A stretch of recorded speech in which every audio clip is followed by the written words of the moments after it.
Toma tu lugar, mi hermano, y abre tu Biblia. Ahí en el capítulo 3 de Primera de Juan, hemos avanzado por toda la Biblia. Dios ha sido bueno con nosotros en ir capítulo a capítulo, versículo a versículo.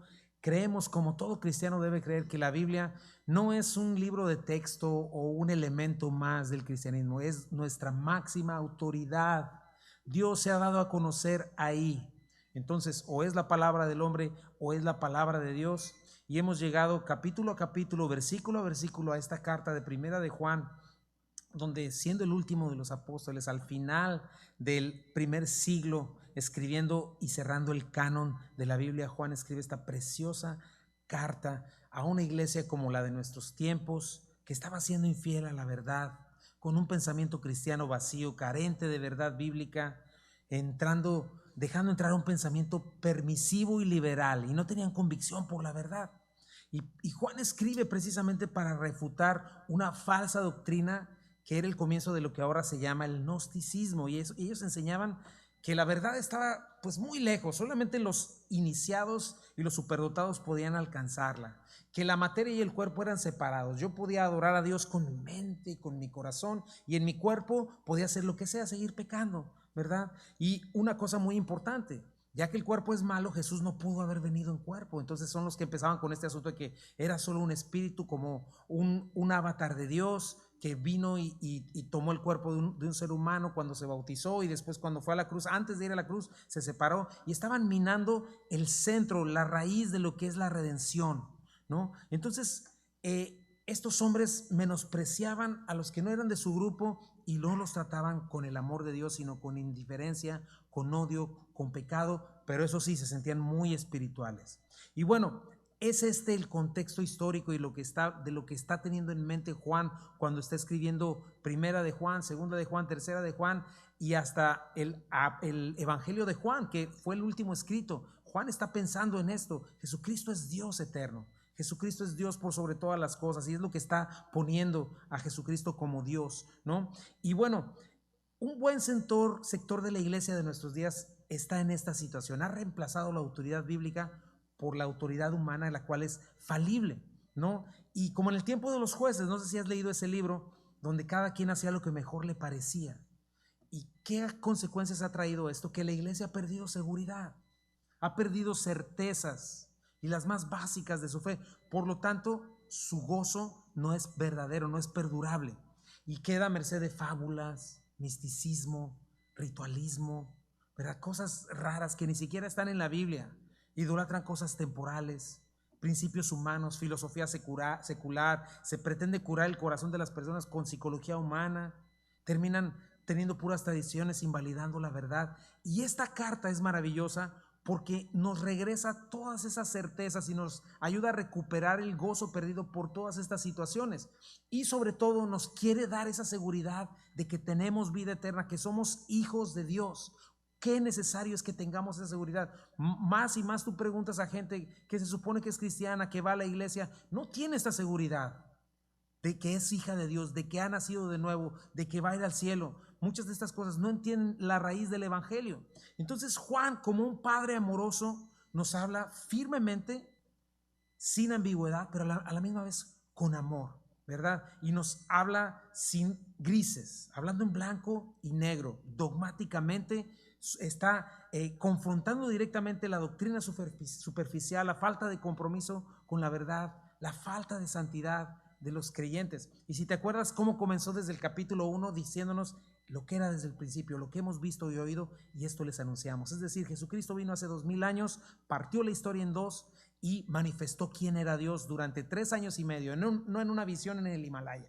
No, Dios mismo manifestó su poder, mostrándonos la voluntad de Dios, viniendo a buscar y a salvar lo que se había perdido, dándonos vida eterna, ¿verdad? Y bueno, es algo muy importante. Nos dice, ¿sabes qué? Dios es luz. El que anda en luz le conoce, el que guarda sus mandamientos, el que guarda su palabra, el que conoce el amor de Dios, el que ama a su prójimo, el que anda en los pasos de Cristo, este es el que le conoce, no el que habla muy bonito, no el que está diciendo como estos gnósticos, ¿no? Que tienes que venir conmigo para yo iniciarte y tú puedas conocer a Dios. No, Juan nos está hablando de una manera muy clara y diciéndonos quién es el que realmente conoce a Dios, ¿no? Y por otro lado nos dice, el que anda en tinieblas el que está en tinieblas, el que aborrece a su hermano, el que no toma en cuenta los mandamientos de Dios, el que vive por los deseos de los ojos, de la carne, de la vanagloria de la vida, ese no conoce a Dios, ¿verdad? Y algo muy importante que Juan nos está dejando: la verdad no está lejos, no es para unos cuantos, o acá unos cuantos siervos de Dios ungidos por allá, no, es para todos. Si hemos creído, tenemos la unción del Santo, el Espíritu Santo morando en nosotros, y Él nos revela todas las cosas. Eso lo hemos visto a lo largo de estas semanas. Y también nos dice, es verdad, no somos perfectos, estamos en un proceso de santificación, pero si hemos pecado podemos acercarnos a Dios, quien nos puede limpiar como un padre, porque también estos gnósticos alegaban que ellos no tenían pecado, ¿verdad? Por cuanto eran, según ellos, iluminados en la mente y en el espíritu. Ahora, para todas estas cosas, la semana pasada Juan nos enseñó la necesidad de tener una esperanza viva. ¿Te acuerdas qué es la esperanza viva? Un gozo anticipado, una expectación gozosa de estar esperando lo que Dios ha prometido, ¿verdad? Y una confianza que se convierte en nuestra principal fuente de gozo y de motivación para agradar a Dios. Y vimos cómo esta esperanza nos anuncia el futuro glorioso que nos debe llenar de gozo, que nos purifica a nosotros mismos, ¿no? Y mientras que la esperanza de este mundo está basada en cosas temporales, ¿verdad? Cosas que se desvanecen, que al final son un fraude porque nos dejan en esclavitud y miseria, en Cristo tenemos una esperanza firme y segura del alma. Y tenemos que crecer en esta esperanza mientras le conocemos, mientras entendemos quién es Dios, nuestro futuro glorioso, y entonces vamos siendo transformados a la imagen de Cristo. Esto es la santificación. Y hoy vamos a entender por qué Juan comenzó este capítulo 3 hablándonos de estas verdades, ¿verdad? ¿Por qué tenemos que entender el amor de Dios? ¿Por qué necesitamos esta esperanza viva? Y Juan nos va a hablar bien directamente, ¿verdad? Amonestándonos de quién es un hijo de Dios y quién no es un hijo de Dios. Y nos va a dar evidencias. Ahora, ¿por qué necesitas la certeza de que eres un hijo de Dios? Porque es una cuestión de vida o muerte eterna. Imagínate qué terrible trauma que tú vivas toda una vida pensando que eres salvo, que eres hijo de Dios y no lo eres. Y eso es algo muy importante. Por eso Juan nos está diciendo esto. En nuestros tiempos, mis hermanos, vivimos en que hay, en general, no estoy diciendo en todas las iglesias, pero en general hay un afán de tener éxito ministerial y de tener iglesias gigantescas, llenas de gente. Y muchas de las veces ya no es tan importante la condición espiritual de la persona. El mensaje del evangelio se diluye, los estándares se bajan y muchas veces la iglesia está llena con gente no creyente en realidad o carente de esta certeza de salvación, falsos convertidos, ¿verdad? Y la línea de cuándo sucede esto se hace borrosa, ¿no? Por ejemplo, se ha llegado al punto de decir que alguien que está viviendo y practicando habitualmente el pecado puede decir, no, pues es que yo hice una decisión por Cristo, soy débil en la carne, pero un día de estos voy a rededicar mi vida al Señor. Mientras tanto, que nadie se atreva a decirme que no soy salvo, porque yo hice mi decisión, ¿verdad? Otros han llegado al extremo de redefinir lo que es el arrepentimiento y la fe, malinterpretan las escrituras y llegan al punto a lo que estos falsos maestros llegaron, ¿verdad? O sea, mi conducta no es tan importante. Lo que importa es que yo hice una profesión de fe, levanté mi mano, creí lo que dice el evangelio, me bauticé, es más, hasta serví en la iglesia o sirvo en la iglesia y soy miembro, ¿verdad? Tengo un título. No hay ningún cambio en mi vida. No amo la verdad. Sigo amando este mundo, sigo ocultamente pecando habitualmente y vivo una religión. Pero como yo ya dije 1, 2, 3 por mí, por todos mis amigos, ni Dios me puede condenar, porque dije las palabras mágicas. Entonces, Juan nos está sacando de este error porque no quiere que lleguemos a este punto. Y está hablándonos en blanco y negro. Y nos va a decir que no puede ser así porque las tinieblas y la luz no se mezclan. Y va a llegar al punto a decirnos que no importa lo que alguien que diga creer, si no obedece los mandamientos de Cristo, si no vive de una manera recta, si no demuestra amor por su prójimo, amor por Dios, amor por su palabra, Juan asegura, Juan, el apóstol Juan, inspirado por el Espíritu Santo, asegura que esta persona no es un creyente, no es verdaderamente salvo. Y es una posición en la que ninguno queremos estar. Y hoy es el día de salvación, bendito sea Dios, porque no te tienes que quedar así. Por eso yo le pido a Juan, le pido a Dios que no nos justifiquemos y que nos dejemos juzgar por la palabra, que nos dejemos juzgar por ella para que nos limpie y nos deje una certeza firme de que sí soy un hijo de Dios, y no porque lo siento en mi corazón, sino porque estoy viendo estas evidencias. Por eso yo titulé este mensaje Evidencias de ser o no ser un hijo de Dios. Primera de Juan 3 del 4 al 10. Si quieres abrir tu Biblia, hoy va a tener que ser análogo el asunto porque se nos descompuso una computadora, no tenemos PowerPoint, apenitas en la mañana sucedió, pero vamos a abrir nuestras Biblias ahí en Primera de Juan 3, 4 en adelante, de 4 al 10 vamos a estudiar hoy. Dice, Primera de Juan 3, versículos del 4 al 10, dice, todo aquel que comete pecado infringe también la ley, pues el pecado es infracción de la ley, y saben que Él apareció para quitar nuestros pecados y no hay pecado en Él. Todo aquel que permanece en Él no peca. Todo aquel que peca no le ha visto ni le ha conocido. Hijitos, nadie les engañe. El que hace justicia es justo como Él es justo. El que practica el pecado es del diablo, porque el diablo peca desde el principio. Para esto apareció el Hijo de Dios, para deshacer las obras del diablo. Todo aquel que es nacido de Dios no practica el pecado, porque la simiente de Dios permanece en él y no puede pecar, porque es nacido de Dios. En esto se manifiestan los hijos de Dios y los hijos del diablo. Todo aquel que no hace justicia y que no ama a su hermano, no es de Dios. Ay, Juan, ahí sí, nos habla directamente y nos dice estas cosas, ¿verdad? Que son tan importantes. Y mi primer punto es este. ¿Cuál es la primera evidencia que Juan nos da aquí? Un hijo de Dios procurará respetar la ley de Dios y alejarse del pecado. Eso es lo primero, ¿verdad? Y primeramente Dios, tendremos el PowerPoint, a lo mejor ya después, pero dice el primer versículo, todo aquel que comete pecado infringe también la ley, pues el pecado es infracción de la ley. ¿Qué nos acaba de establecer Juan? El Hijo de Dios tiene una esperanza viva, no ama este mundo, quiere ver a Cristo en toda su gloria, quiere ser transformado a su imagen. Esta esperanza le purifica, ¿verdad? Porque está esperando a aquel que le salvó, que le va a ver por él. Pero en contraste a esto que acaba de decir Juan, comienza diciendo, el que comete pecado infringe también la ley. Juan va a repetir una misma palabra traducida de diferentes maneras, ¿verdad? Este cometer pecado es la palabra hacer o ejercer. La va a traducir como cometer, hacer pecado o practicar pecado. Vamos a explicar esto porque de pronto vimos, entonces, pues, ¿quién puede ser hijo de Dios si todos pecamos? Bueno, ahorita vamos a ver esa diferencia, ¿verdad?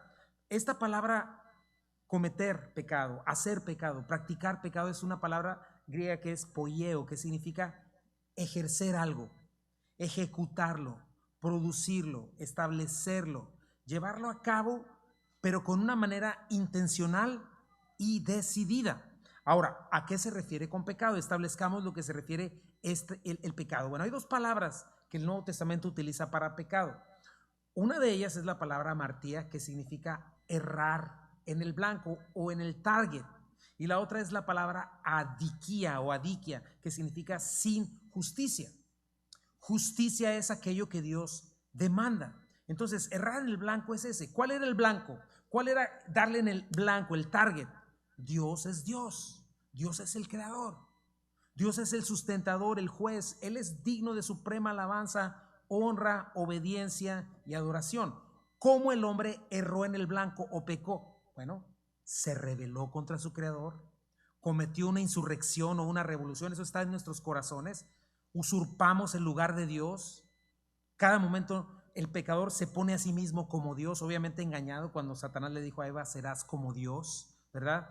¿Qué hace el hombre pecador? Se constituye Dios de su misma vida, de la creación, aunque no más es en su imaginación, porque él no sostiene la rotación de los planetas ni nada por el estilo, pero en su soberbio y perverso corazón él se siente Dios de su vida. Yo soy el dueño de mi vida, pregúntale al mundo. No, yo sé, yo voy a decidir qué hacer y a dónde voy, que nadie me diga nada, yo soy Dios.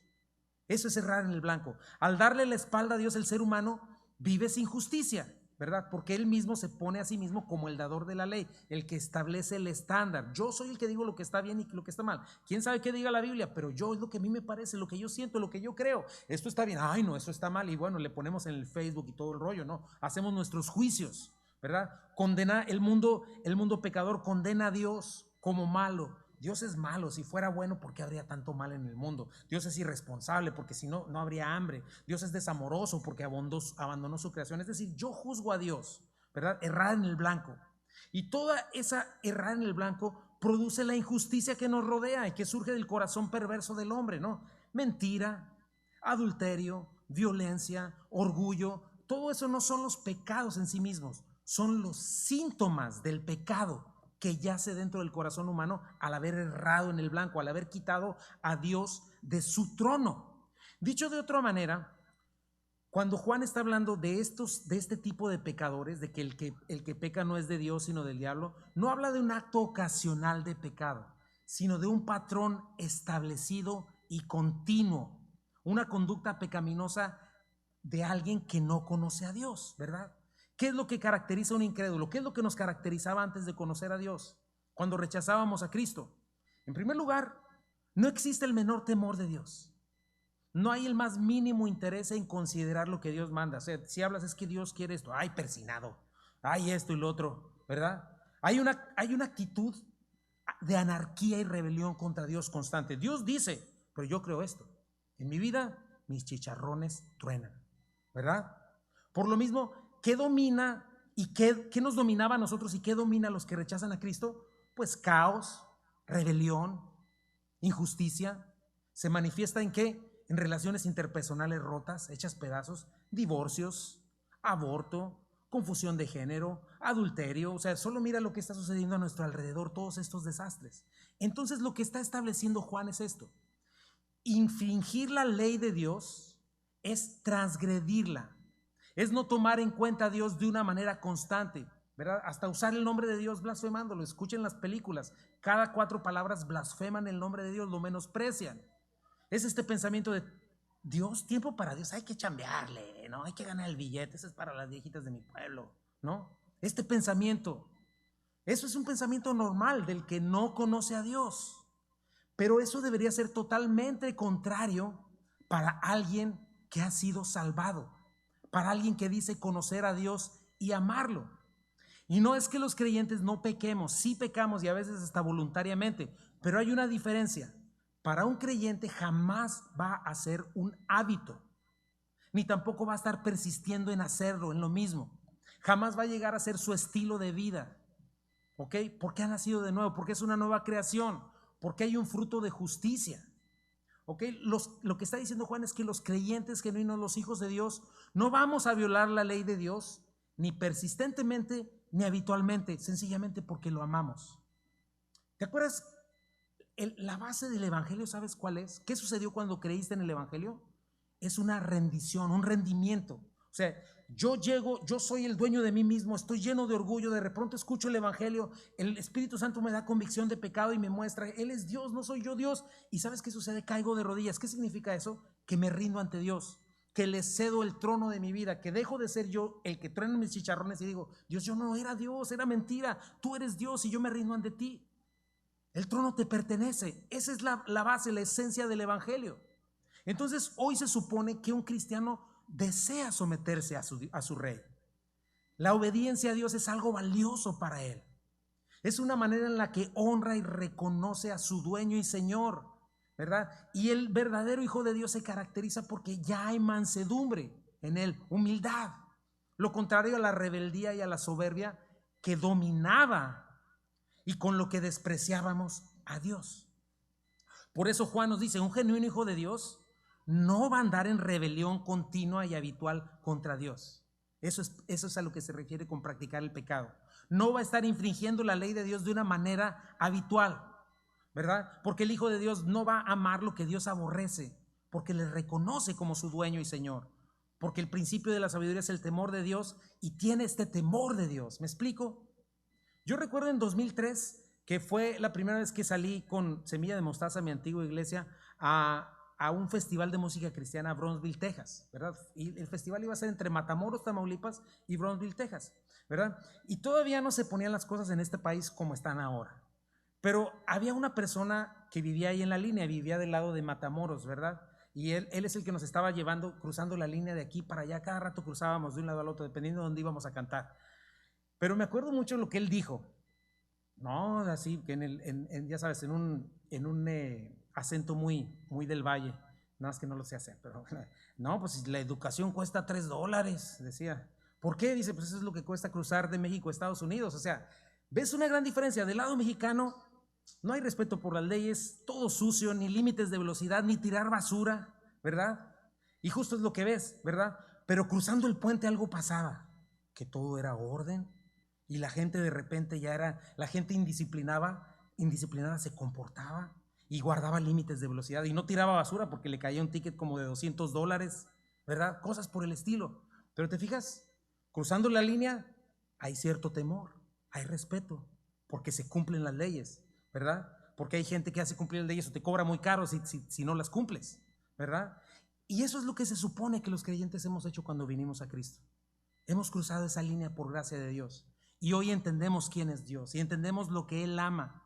Y no vamos a andar desvergonzada y osadamente en contra de lo que sabemos que tiene nuestras vidas en sus manos, le molesta. Lo contrario, alguien que no le interesa en lo más mínimo lo que Dios piensa, porque sigue teniendo establecida su propia justicia, porque sus chicharrones siguen tronando, ¿verdad? Que es Dios para sí mismo, no es hijo de Dios. Eso es lo que nos está diciendo Juan. Esa es la clave. Nosotros constantemente nos humillamos delante de Dios y le damos a Él las riendas de nuestra vida. El Hijo de Dios procura hacer eso constantemente. El que no es hijo de Dios infringe la ley porque simple y sencillamente no le importa a Dios. Tito 2:11 al 14 dice así: en verdad Dios ha manifestado a toda la humanidad su gracia, la cual trae salvación, y nos enseña a rechazar la impiedad, que es no tomar en cuenta a Dios, y las pasiones mundanas. Así podremos vivir en este mundo como con justicia, con piedad y dominio propio, ¿verdad? Todas las cosas que hoy en día faltan y que no ves en el mundo de los no creyentes. 13. Mientras aguardamos la bendita esperanza, es decir, la gloriosa venida de nuestro gran Dios y Salvador. ¿Te acuerdas la esperanza que hablamos la semana pasada? Él se entregó por nosotros para rescatarnos de toda maldad. Y me encanta esta frase: y purificar para sí un pueblo elegido, dedicado a hacer el bien. Me gusta cómo lo dice la Reina Valera: un pueblo especial, un pueblo peculiar, celoso de buenas obras. Eso es lo que va a ser un hijo de Dios.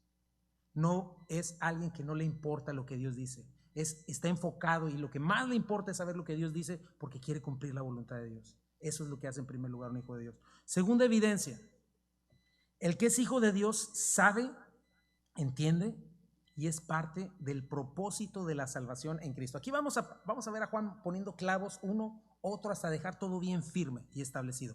Dice el versículo 5, ahí en 1 de Juan 3:5: y sabes que Él, Jesucristo, ¿verdad?, apareció para quitar nuestros pecados y no hay pecado en Él. Saber es la palabra favorita de Juan, ¿sabes? Esto significa, tenemos la certeza, hemos comprendido, entendido a lo que vino Cristo. Bueno, ¿cuál fue el propósito de Cristo según Juan? De serse humano, de vivir una vida perfecta, de ir a la cruz del Calvario y morir como el peor de los criminales, siendo inocente, siendo el único ser humano y perfecto. Respuestas: pues no fue para dejar una religión, una estructura religiosa, para que yo me salve por mis obras. No, tampoco vino para darme mi mejor vida ahora. Tampoco vino para convertirse en el amuleto de mi suerte o en el genio de la lámpara o mi Santa Claus. Vino para quitar nuestros pecados. A eso vino.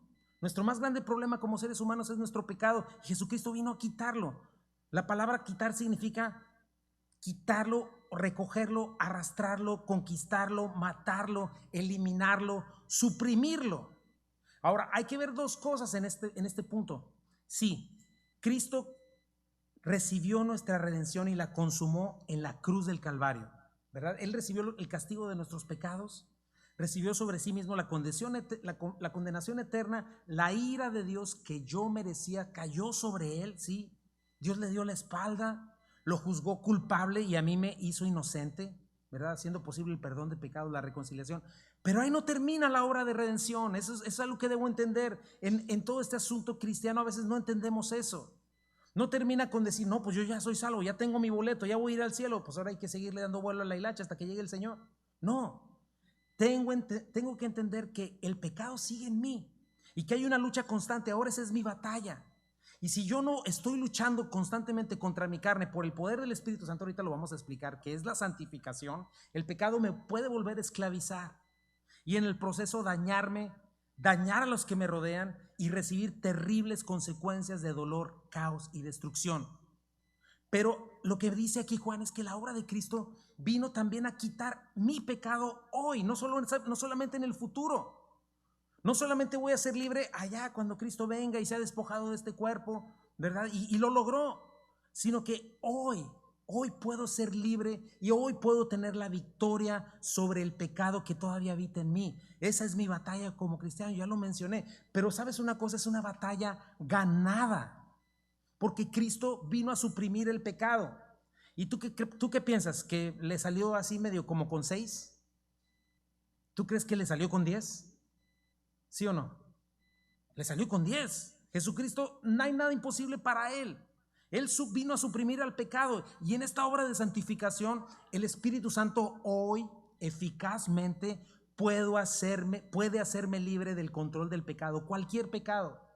¿Ok? Si tú eres hijo de Dios, puedes ser libre de cualquier pecado, de cualquier adicción, de cualquier situación que antes tenía. Puedes tener victoria.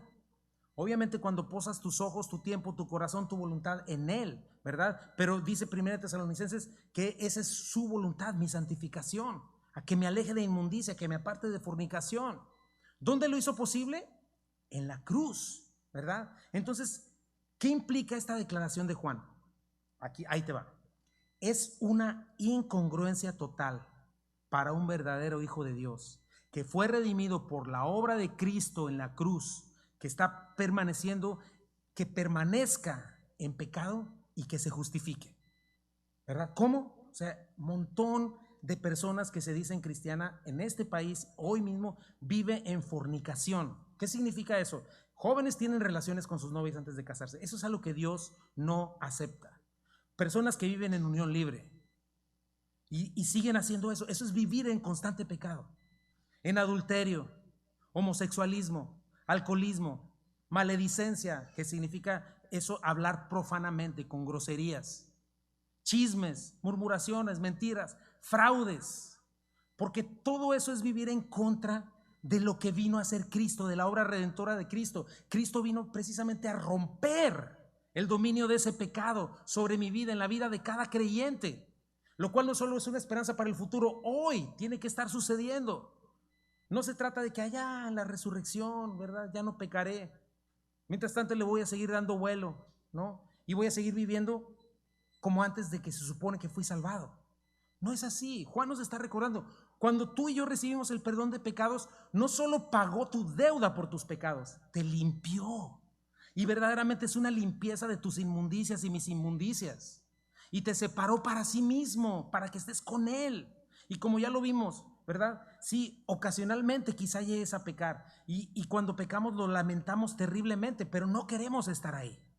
Y me encanta la promesa de Juan, ¿no? Cuando yo confieso mis pecados, soy perdonado, soy limpiado de toda maldad, lo cual implica que puedo otra vez continuar siendo libre y puedo ser fortalecido para no volver a caer. Este es el punto y es lo que Juan está diciendo, ¿verdad? Para eso vino Cristo y no hay pecado en Él. Él es el más interesado en que yo no caiga y yo soy el más beneficiado cuando no caiga. Yo no tengo por qué ser un cristiano que vive en derrota, porque lo que me está poniendo aquí Juan es que si yo soy un cristiano, entre comillas, que vivo en un pecado continuo y no me importa, debo dudar de que soy hijo de Dios. Debo arrepentirme y debo poner cartas en el asunto y debo de levantarme y decir, soy un hijo de Dios. Jesucristo vino a la cruz del Calvario y vino a suprimir el pecado y a suprimirlo en mi vida. Ahora, quizá un creyente llegue a caer, ¿verdad? O cómo un creyente no cae, ¿verdad? ¿Cuál será la manera? ¿Será posible que un creyente viva libre y victorioso la mayor parte de su tiempo? ¿Que sus batallas las gane contra su naturaleza pecaminosa? Claro que sí, por eso dice Juan en el versículo 6. Si lees ahí conmigo, todo aquel que permanece en Él no peca, o sea, no tiene este hábito de vivir pecando. O sea, si tú te ocupas en buscar el reino de Dios y su justicia divina, ¿en qué consiste eso? Permanecer en su palabra, congregarte, ¿verdad? Conocer su amor, su voluntad, su carácter, entender ciertas cosas, ¿verdad? Permanecer, ya lo hemos visto otras veces, hacer escala, esperar, perseverar, persistir, quedarme, aguardar, mientras voy entendiendo lo que Dios me dice. Entonces, un verdadero hijo de Dios no solo entiende y conoce a su Señor, disfruta su presencia, disfruta su comunión con Él. Cuando pasa tiempo en la escritura y en la oración, en la comunión con los hermanos, cuando queda asombrado, cuando el Espíritu Santo le revela a su corazón el gran amor de Dios, cuando le revela, este eres tú de pecador y mira cómo Dios te amó y te recibió. Cuando entiende que en verdad la voluntad de Dios sí es buena, no es mala. Aunque parezca que te diga el Señor, deja eso, no te conviene, pero ¿cómo me voy a mantenerse? Deja eso, te hace daño. Es buena, es perfecta, no tiene errores, es agradable, te va a gustar. No te vas a morir si dejas el cigarro, no te vas a morir si dejas el alcohol, no te vas a morir si dejas la pornografía. Al contrario, yo te voy a dar lo que necesitas. Y entonces es agradable. Y entonces en respuesta, el Hijo de Dios se interesa, se ocupa en agradar al que lo amó y al que lo salvó y le responde en amor. Y entonces, ¿qué sucede con la santificación? No es una exigencia religiosa, no es un requisito que cubrir, sino una respuesta libre, porque mi voluntad ha sido libertada para elegir al que me amó. Porque entonces amo al Señor y no amo este mundo, no porque el mundo me esté, ay, espérame mundo, pues es que no me dejan acá, no me dejan en mi religión, no me lo permite. O sea, nada que ver. Yo empiezo a amar a Dios en respuesta a lo que Él me ha dado, a la libertad que me ha dado, y elijo no vivir en rebeldía contra el que me ama. ¿Qué dijo Jesucristo? Permanezcan en mí, yo permaneceré en ustedes. Separados de mí nada pueden hacer.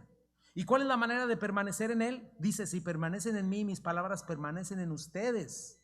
Pidan lo que quieran y se les concederá. Cuando tienes la palabra de Dios, comienzas no a pedir para tus deleites, sino a pedir, Señor, quiero conocerte, quiero obedecerte, quiero andar en tu palabra, en tu verdad, y eso me va a dar descanso a mi vida. Y dice, mi Padre es glorificado cuando ustedes dan mucho fruto. Hay fruto en mi vida. Dice, permanezcan en mi amor. ¿Cómo permanezco en el amor de Dios? Dice, versículo 10, si obedecen mis mandamientos, permanecen en mi amor, así como yo he obedecido los mandamientos de mi Padre. ¿Te fijas? Eso está en Juan 15.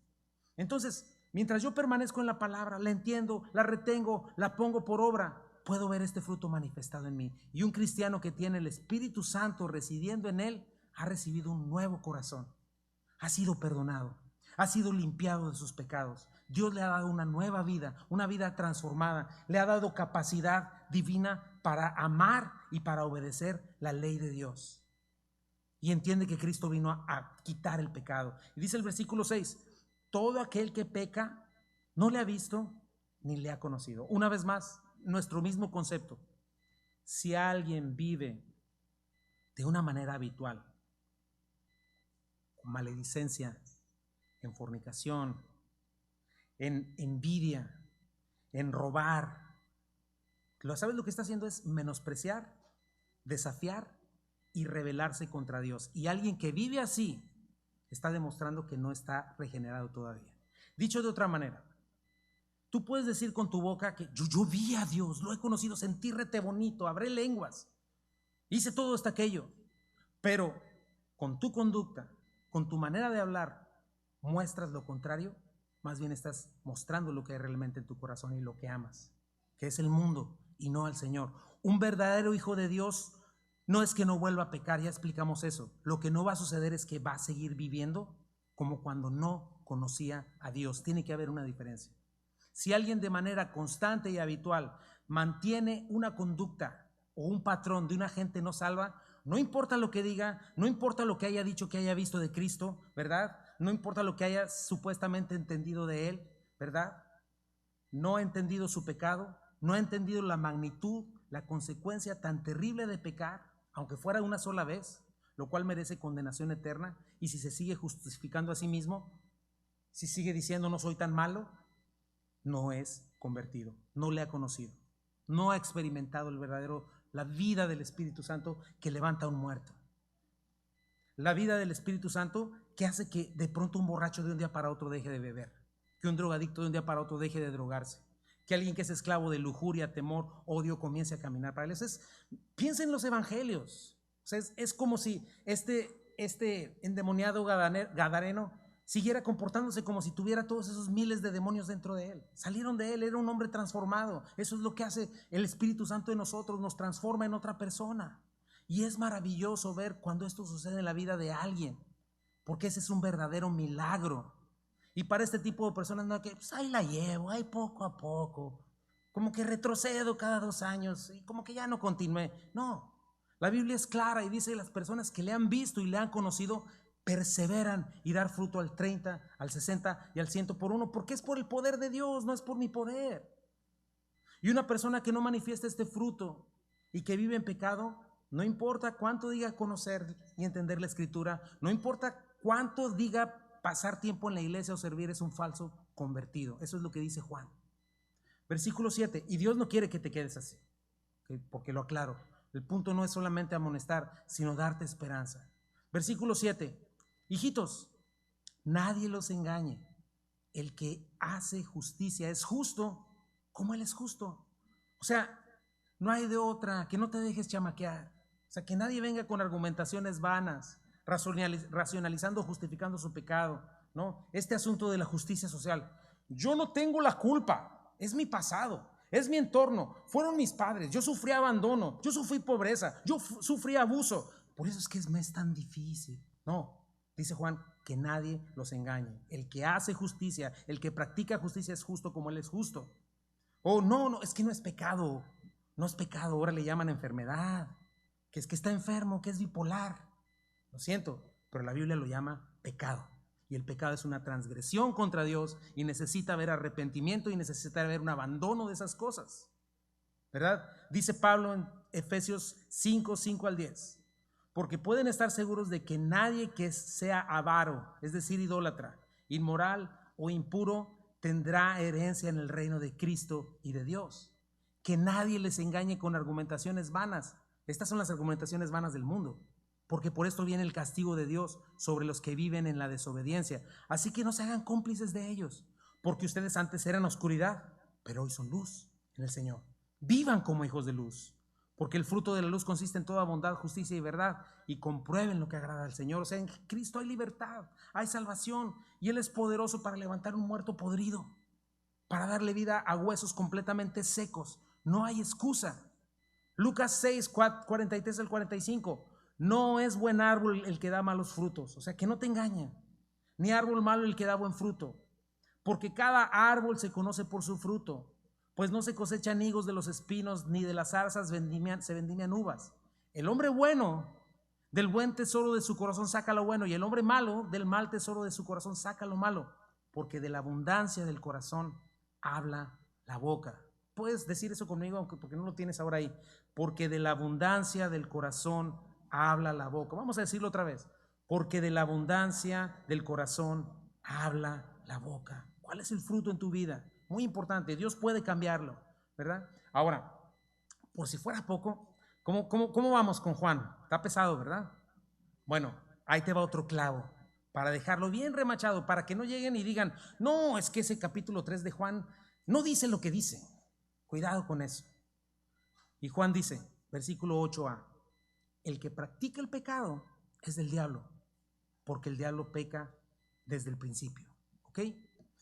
Mis hermanos, esa es una verdad que a nadie le gusta escuchar, especialmente a los que viven en una desobediencia habitual. Pero la Biblia lo dice y por lo tanto es verdad. Solo hay 2 familias, solo hay 2 razas en este mundo. No el color de la piel no lo define. Es la familia del Dios y la familia del diablo. La raza de los que están en esclavitud de sus delitos y pecados y los que han sido redimidos por Dios. Y ahora dice, el que practica pecado es del diablo. El diablo es otra palabra para referirse a Satanás, ¿verdad? Significa el acusador, el calumniador. ¿Y quién es él? Pues el padre de mentira, el primer rebelde contra Dios, el primero que aborreció a Dios, el que según la palabra de Dios tiene este sistema del mundo bajo su dominio, ¿verdad? Quien domina a todos los que están en desobediencia contra Dios. Muy importante que debes entender, mi hermano, el que te dominaba a ti y el que me dominaba a mí. antes de estar en Cristo. Y el que domina a los que habitualmente viven en pecado, aunque se digan creyentes. Dice, el que opera en los hijos de desobediencia. Piénsalo, mi hermano, o sea, no es descabellado esto. ¿Quién crees que está influyendo? Sino los demonios, manipulando todas estas industrias de mafias, de drogas, de pornografía, de prostitución, empresas dedicadas al aborto solamente por dinero, matando millones de niños en el vientre de su madre, gobiernos corruptos, todas estas cosas de matar a las personas, religiones falsas. Todos estos juegos de video, ¿dónde crees que vienen? Cada vez más torcidos. Cuidado con esos juegos de videos. Filosofías humanistas cada vez más oscuras y malvadas. Mira las locuras que ahorita se están diciendo en el nombre de Black Lives Matter, toda esa cuestión. Esa publicidad de libertad de género. Mira lo que está pasando en Netflix. Es increíble y es indignante. Todas las cosas que tienen que ver con el aborto, con el sexo entre jóvenes antes del matrimonio, el adulterio, la mentira, el robo, el homicidio, la violencia. No es casualidad. Satanás está dominando esas cosas. Y quien vive bajo ese régimen, quien se mueve ahí como pez en el agua, que hasta lo defiende, lo procura, hasta lo justifica y no lo suelta porque lo ama demasiado, lo que está manifestando es su verdadera identidad, su condición. Un corazón no regenerado. No es miembro de la familia de Dios, sino del diablo. No hay punto medio en este asunto. Así de crudo y directo es Juan. Y nos dice algo que nos deja sin argumentos. Para esto apareció el Hijo de Dios, para deshacer las obras del diablo. ¿Verdad? Para eso, ¿qué sucedió en Edén? Satanás fue el que provocó, ¿verdad? El que engañó a Eva. Adán pecó deliberadamente y cayó todo este pecado y esta maldición sobre la tierra. Pero Cristo vino a deshacer esa obra, ¿verdad? ¿Te acuerdas? La simiente que vendría de la mujer, que aplastaría la cabeza de la serpiente. Ese es Jesucristo. Y Jesucristo vino y deshizo esta obra de Satanás. Deshacer significa soltar de las cadenas, derribar, quebrantar, desarmar, romper.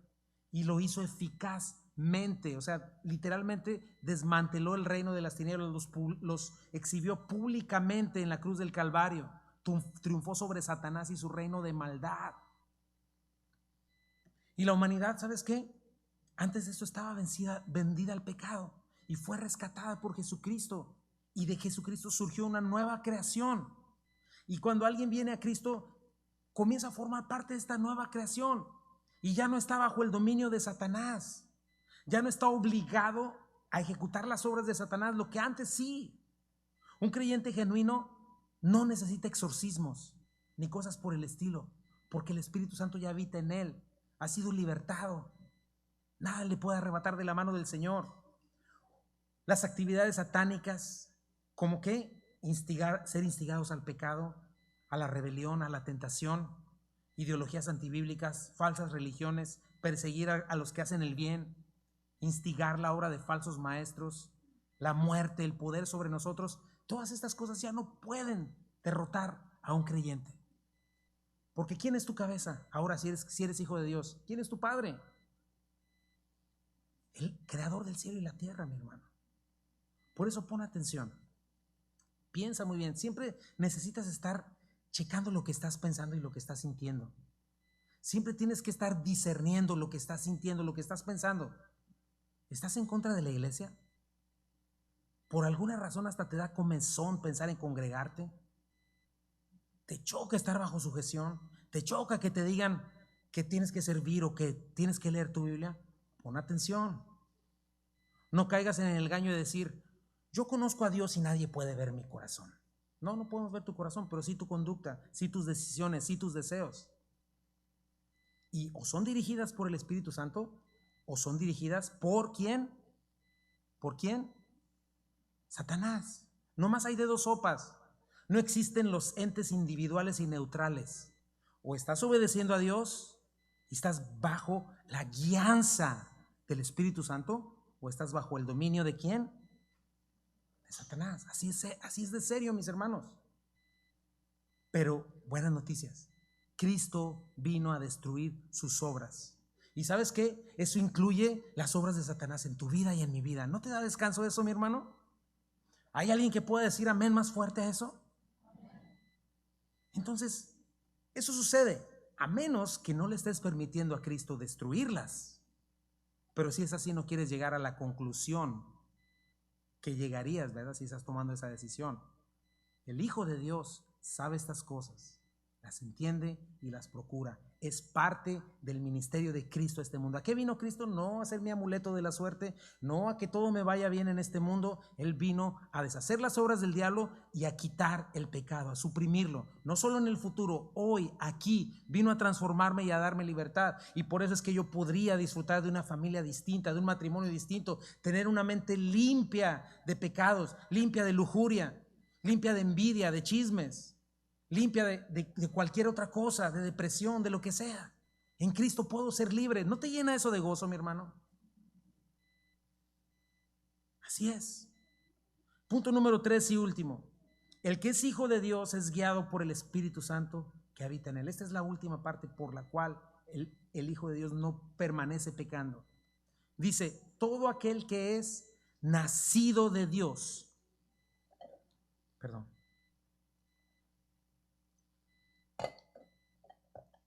Mis hermanos, desde aquí partimos y es lo primero que necesitas estar seguro. Tienes que entender esto. La salvación no es solamente entender la información del Evangelio y decir, sí creo que Jesucristo murió por mí. La salvación tampoco se obtiene porque cumplas con un rito. No, es que yo ya me bauticé. La salvación tampoco se obtiene porque digas, es que yo levanté mi mano, me acuerdo en un año del 1900, quién sabe qué, pasé al frente, hice la oración del pecador. No, tampoco. No, es que yo sirvo. No, el servicio es un resultado. Cuando alguien recibe perdón de pecados y vida eterna, ocurre un milagro maravilloso, sin el cual nadie puede asegurar que es salvo. ¿Qué es este regalo maravilloso? Lo podemos ver en Juan 3, en una plática entre un maestro de la ley o de la religión y Jesucristo. Te lo voy a leer lentamente porque no lo tengo acá, pero dice, Juan 3, 1 al 4, había un hombre llamado Nicodemo, un líder religioso judío de los fariseos.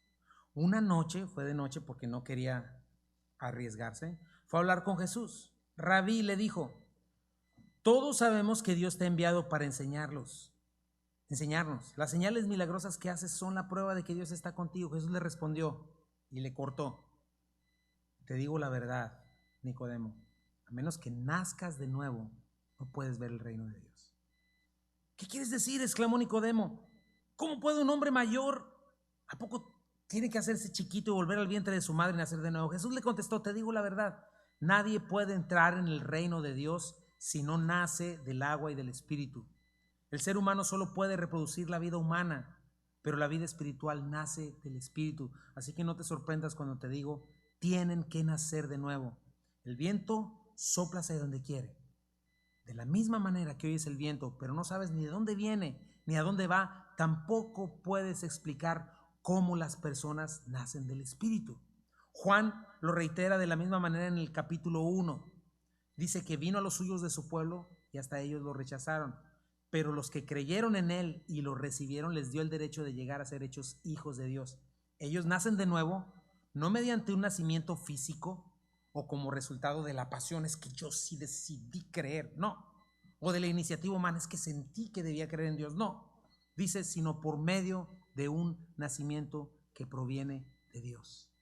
Es algo que Dios produce en alguien que no tenía vida y le regenera. Y hay un nuevo ser morando en el nuevo creyente. Dice Efesios, un nuevo ser creado en Jesucristo en justicia y santidad de la verdad. Ese nuevo ser que hay dentro del creyente anhela, desea y quiere llegar a ser como Cristo.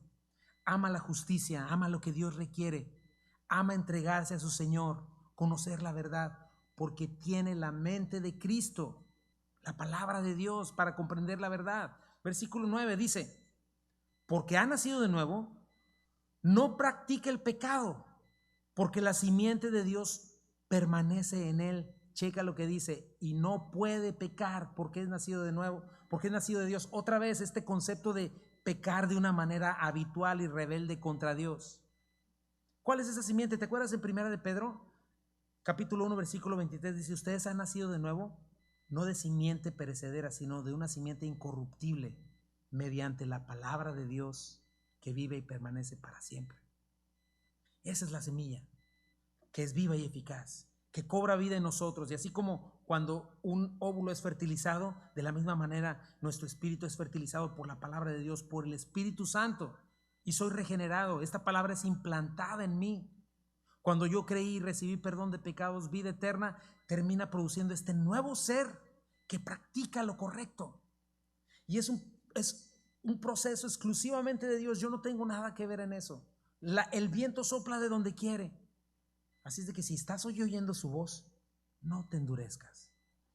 Por eso no es una cuestión de reglas, no es una cuestión de ritos como el bautismo o algún sacramento. Por eso no es fuerza de voluntad. Échale ganas, échale ganas. La pregunta es, ¿tienes este nuevo nacimiento o no? Porque entonces vas a saber, ¿eres hijo de Dios o no lo eres? Y si lo eres, sencillamente no puedes, dice Juan, no te será posible vivir habitualmente pecando, no te va a ser posible vivir en rebeldía contra Dios. Al contrario, ya te rendiste a Él. Porque el Espíritu Santo constantemente te va a dar testimonio, eres mi hijo. Ciertamente en algún momento podrías contristar al Espíritu Santo, pero no permanentemente. Pregunta, ¿será Dios poderoso para salvar? ¿Habrá algo imposible para Dios? ¿Verdad? Por eso son razones poderosísimas de que la conducta importa y lo es todo. Importa tanto que ella manifiesta si eres o no eres hijos de Dios. ¿Qué dice 1 Corintios? Somos nuevas criaturas, las cosas viejas pasaron. El pecado y el creyente son incompatibles, mi hermano. No podemos vivir amando lo que Dios aborrece. Juan nos dice, es imposible. Quita esas argumentaciones vanas que solo te van a dejar en un terreno inseguro. Mejor arrepiéntete, abandona tu pecado, tráela al altar, deja que Dios lo consuma y asegúrate hoy en Cristo. Porque si estás escuchando esto, probablemente el Señor está soplando vida a ti. O a lo mejor ya sopló. Versículo 10 y último. En esto se manifiestan los hijos de Dios y los hijos del diablo. ¿Te fijas las dos familias? Todo el que no hace justicia y que no ama a su hermano no es de Dios. Dos grupos, dos familias. Los que aman lo que Dios ama, los que lo procuran, lo disfrutan, o los hijos del diablo. Los que aman los deseos del mundo y se les da con facilidad, como peces en el agua, en chismes, contiendas, envidias, lujurias, orgullo.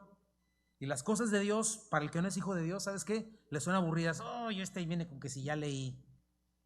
Molestas, cansadas, hasta llegar al punto de que le hartan y termina rechazándolas. Y finalmente termina conectando Juan la prueba de la conducta justa y del amor al prójimo, regresando al mandamiento justo, lo cual veremos la semana que entra. Amarnos unos a otros como Él le ha amado, nos amó, la evidencia del amor. Últimas preguntas antes de llegar a la cena del Señor. ¿Qué carácter manifiesta tu vida, mi hermano? ¿Cómo andas con la obediencia a la ley de Dios, a la voluntad de Dios, al amor por su palabra, por su iglesia, por lo que es justo, por lo que es bueno?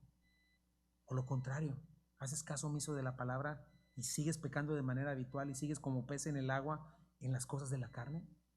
Acuérdate lo que está diciendo Juan. No importa lo que digas profesar. No importa los rituales que hayas participado, no importan las experiencias religiosas que hayas tenido en el pasado. No, pues es que clarito vi que se abrió el cielo.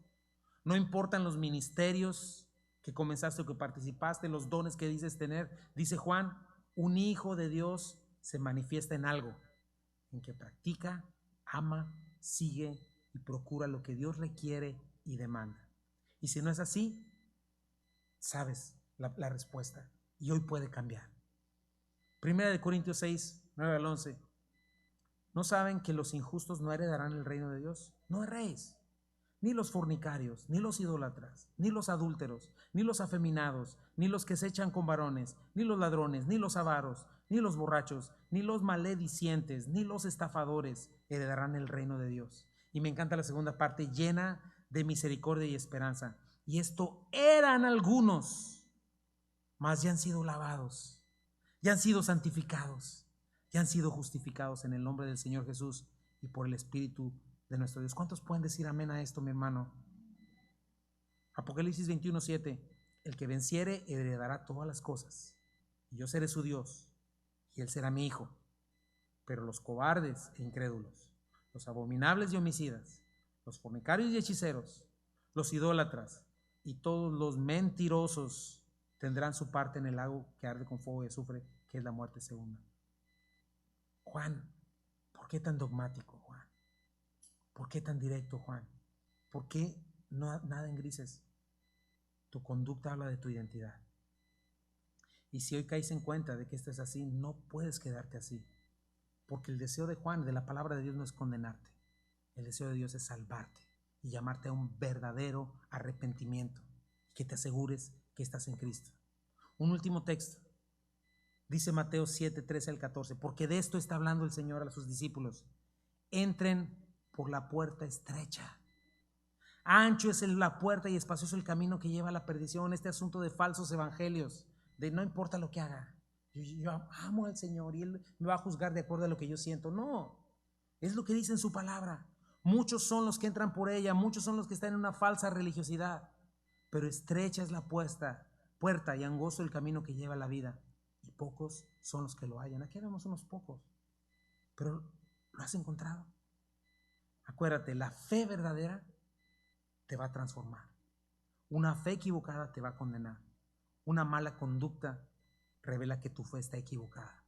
Por eso lo más importante es lo que dice la Escritura, la máxima autoridad, tu máxima regla de fe y conducta. Hoy atiende a ella. Y hoy es el día del Señor y una buena oportunidad, si entendiste hoy el Evangelio, para creer en Él y para establecer tus pies en la roca firme, mi hermano. Y quizá el Espíritu Santo esté soplando vida a tu corazón. Y hoy tendremos la cena del Señor para recordar este pacto que lo hace posible. Vamos a orar. Señor Jesucristo, te damos gracias por tu preciosa palabra, Señor. Hermosa, Señor, que nos habla tan directamente, Señor, pero está llena de misericordia y llena de paciencia, porque aquí estamos. Si tú no quisieras nuestra salvación, ya nos hubieras llamado a tu presencia, Señor, y ya nada había que hacer. Pero hoy aquí estamos cada uno de nosotros, Padre. Y yo te ruego por mis hermanos, te ruego por mí, Señor, que nos ayudes, Padre, a amarte, a conocerte, Señor. Y si hay alguien aquí que quizá tenga esta duda, por más mínima que sea, no te vayas con esa duda, porque el día de hoy no le haces al Señor el Señor de tu vida y pones a un lado tu pecado y dices: Señor, pongo esto a un lado, Señor, yo quiero ser tuyo, quiero ser tu hijo, no quiero estar dudando. Señor, pon en mi corazón esta certeza firme, y que yo pueda ver esta certeza firme a la hora de caminar y a la hora de mi comportamiento, de las cosas que estoy haciendo y diciendo. Señor, yo quiero ser tuyo hoy. Señor, sopla con tu Espíritu Santo esta noche, Señor. Esta tarde te lo pido, Padre. Llena a mis hermanos, llénanos, por favor, Padre, de entendimiento, que podamos entender tu Evangelio. Vamos a repartir los elementos de la cena del Señor, por favor. Y si tú has entendido esto, toma la cena del Señor. Si no lo has entendido, no lo hagas, por favor. Dice la palabra de Dios: porque yo recibí del Señor lo que también les he enseñado. Que el Señor Jesús, la noche que fue entregado, tomó pan y, habiendo dado gracias, lo partió y dijo: tomen, coman, esto es mi cuerpo, que por ustedes es partido. Hagan esto en memoria de mí. Asimismo también tomó la copa después de haber cenado, diciendo: esta copa es el nuevo pacto en mi sangre. Hagan esto todas las veces que la bebiereis en memoria de mí. Así pues, todas las veces que coman este pan y beban esta copa, la muerte del Señor anuncian hasta que Él venga. Mis hermanos, Jesucristo derramó su sangre. ¿Te acuerdas para qué? Vino a deshacer las obras de Satanás. Vino a romper el pecado y el dominio del pecado en tu vida y en mi vida. Lo hizo porque Él juzgó al pecado en la cruz del Calvario. ¿Lo crees? ¿Por qué no te pones de pie? Ponte de pie y vamos a darle gracias a Dios. Y mirando este jugo de uva, recuerda que es tu sangre la que iba a haber sido derramada. Sin embargo, Cristo la derramó en tu lugar y en mi lugar.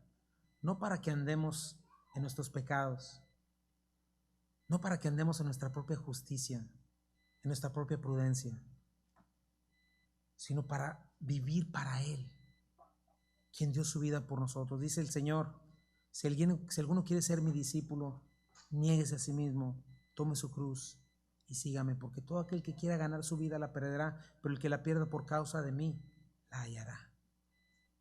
Señor Jesucristo, te damos gracias por tu preciosa sangre. Y te pido porque si hay alguien aquí que no había entendido esto, Señor, que hoy pueda entenderlo, Señor. Que tu Espíritu sople a su vida y pueda entender, Señor, en qué consiste el Evangelio, Padre. En creer esto. Y mientras cree, mientras tú le regalas esta fe, Señor, tu Espíritu Santo puede soplar sobre esta persona y darle vida nueva, Señor. Que hace nuevas todas las cosas, porque tú nos haces nuevos, Señor. Gracias, Padre. Puedes tomar la copa.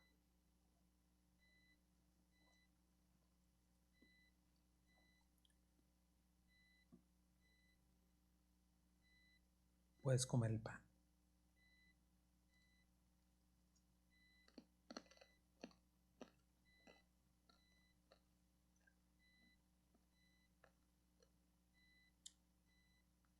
Gracias, Señor, porque tu pacto fue establecido y es un pacto de fe en ti, Señor. Porque hoy tomamos este paso de fe, confianza, Señor, de obediencia a ti, Señor. Diste lo mejor de ti, Señor, para que nosotros tuviésemos vida, Señor. Y recordando este pacto de pactos, Señor,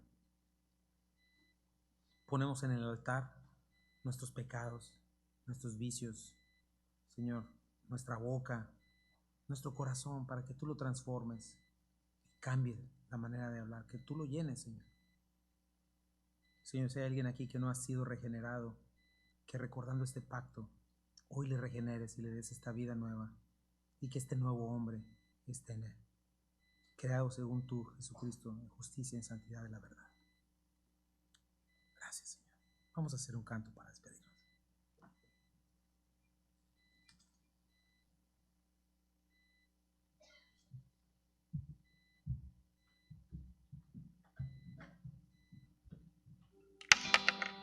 Vamos a hacerlo con la pura guitarra.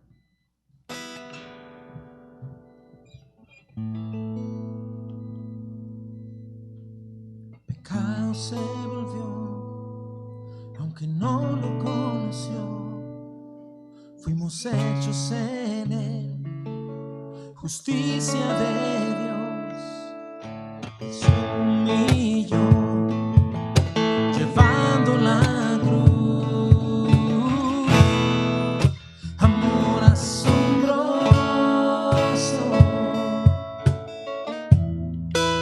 amor asombroso.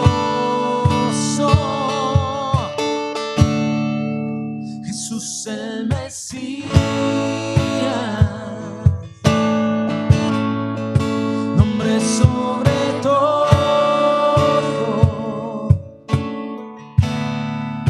Redentor bendito, Emmanuel,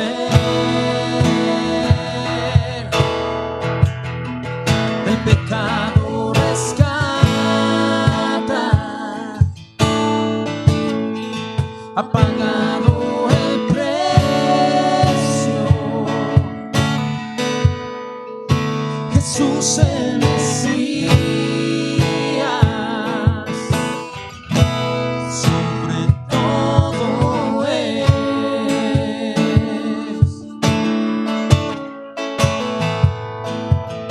Su cuerpo en pan, su sangre vino, quebrantado fue por amor. La tierra tembló y el velo se rasgó. Amor asombroso,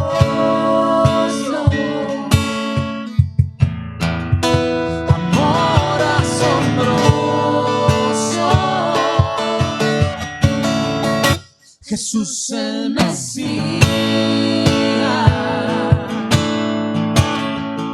hombre sobre todo, Redentor bendito, Emmanuel,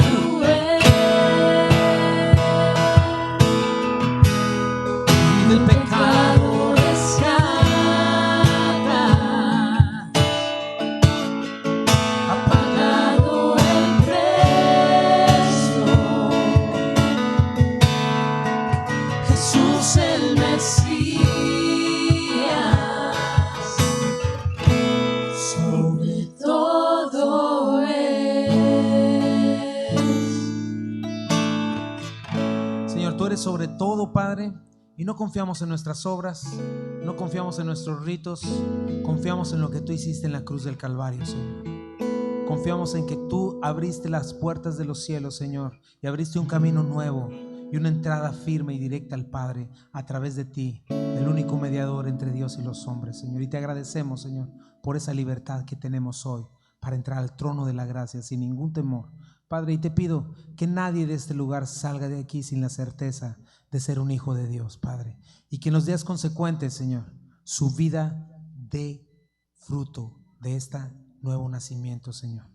En el nombre de Jesús te lo pido. Bendice a mis hermanos, bendice a nuestros hijos, bendice esta iglesia y bendice esta oportunidad, Señor, de poderte adorar y escuchar juntos en el nombre de Jesús. Amén. Mi hermano, que el rostro de mi Señor Jesucristo resplandezca sobre ti. Que Dios